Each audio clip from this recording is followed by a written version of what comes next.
ఎంతటి స్టార్ హీరోకి అయినా తనకంటూ ఒక డ్రీమ్ ప్రాజెక్ట్ ఉంటుంది. తనకు నచ్చిన ఒక కథలో తన డ్రీమ్ రోల్లో తాను చూసుకోవాలని అనుకుంటూ ఉంటారు. అలాంటి ఒక డ్రీమ్ నందమూరి బాలకృష్ణకు ఉందనే విషయం తెలుగు ప్రేక్షకులందరికీ బాగా తెలుసు. ఆదిత్య త్రిబుల్ నైన్ అనే సినిమా బాలయ్య డ్రీమ్ ప్రాజెక్ట్ ఎప్పటి నుంచో ఆయన కథ వాయిదా పడుతూనే వస్తుంది. ఇప్పటికే చాలా సార్లు ఆ కథను పట్టాలు ఎక్కించాలని పలానా డైరెక్టర్తో చేయాలని బాలకృష్ణ అనుకున్నాడు. కానీ అది మాత్రం సెట్స్ మీదకు రావడం లేదు. కానీ ఇప్పుడు ఆ కథ సెట్స్ మీదకు వచ్చే అవకాశాలు మొండుగా కనిపిస్తున్నాయి. ఎందుకంటే బాలయ్య డ్రీమ్ ప్రాజెక్టుకు డైరెక్టర్ సెట్ అయినట్లే అని టాక్ వినిపిస్తుంది. బాలయ్యకు ఆదిత్య త్రిబుల్ నైన్ అనేది డ్రీమ్ ప్రాజెక్ట్. తన కెరియర్లో 100వ చిత్రంగా ఆదిత్య త్రిబుల్ నైన్ను తెరకెక్కించనున్నాడు.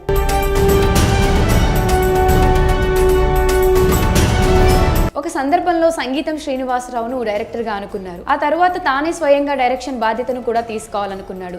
కానీ అవేమీ వర్కౌట్ అవ్వలేదు. ఆ ప్రాజెక్ట్ అలానే మిగిలిపోయింది. ఆ తర్వాత డైరెక్టర్లు కథను తీసుకొని బాలయ్య వద్దకు క్యూ కట్టడంతో ఆ ప్రాజెక్టుల మీద దృష్టి సారించారు. ఆదిత్య త్రిబుల్ నైన్ కథ ఇన్ని సంవత్సరాలుగా వాయిదా పడుతూ రావడానికి ప్రధాన కారణం ఒకటి ఉంది. అదేంటి అంటే ఆ కథను హ్యాండిల్ చేసే డైరెక్టర్ బాలయ్యకు తారసపడలేదు. అందుకే ఇన్ని సంవత్సరాలైనా ఆ కథను అలానే ఉంచారు అని చెబుతున్నారు. ఆదిత్య త్రిబుల్ నైన్ అనేది ఒక సైంటిఫిక్ ఫిక్షన్ స్టోరీ. అలాంటి కథను హ్యాండిల్ చేయాలంటే అటు డైరెక్షన్ మీద మాత్రమే కాకుండా విజువల్ ఎఫెక్ట్స్ టెక్నాలజీ మీద పట్టు కూడా ఉండాలి. ఇప్పుడు అలాంటి క్వాలిటీస్ కలిగిన ఒక డైరెక్టర్ బాలయ్య దృష్టిలో పడ్డాడు. అందుకే ఇప్పుడు బాలయ్య అభిమానుల్లో కొత్త ఆశలు చిగురించాయి.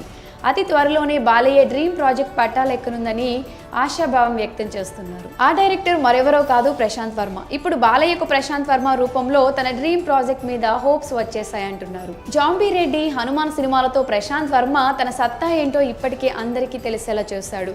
అతి తక్కువ బడ్జెట్లో క్వాలిటీ అవుట్పుట్ తీసుకురావడంలో ప్రశాంత్ వర్మ దిట్ట.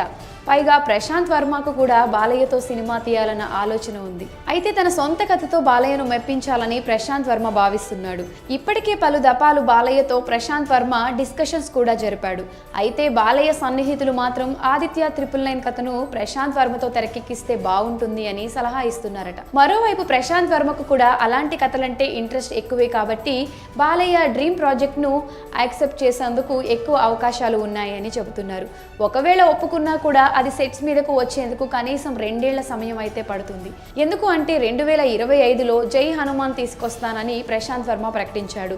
దానికంటే ముందు మరో 2 చిత్రాలతో ప్రేక్షకుల ముందుకు వస్తానని కూడా చెప్పారు. కాబట్టి ఈ 3 చిత్రాలు పూర్తయిన తర్వాత మాత్రమే ప్రశాంత్ వర్మ బాలయ్య కాంబో సెట్ అయ్యేందుకు అవకాశాలు ఎక్కువగా ఉన్నాయి. అయితే ఈ కాంబో సెట్ కావడం ఎంతవరకు సాధ్యం అనేది తెలియాలి అంటే మరికొన్ని రోజులు వెయిట్ చేయాల్సిందే. మరి బాలయ్య డ్రీమ్ ప్రాజెక్ట్ని ప్రశాంత్ వర్మ టేకప్ చేస్తే ఎలా ఉంటుంది? మీ అభిప్రాయాన్ని కమెంట్ సెక్షన్లో కమెంట్ చేయండి.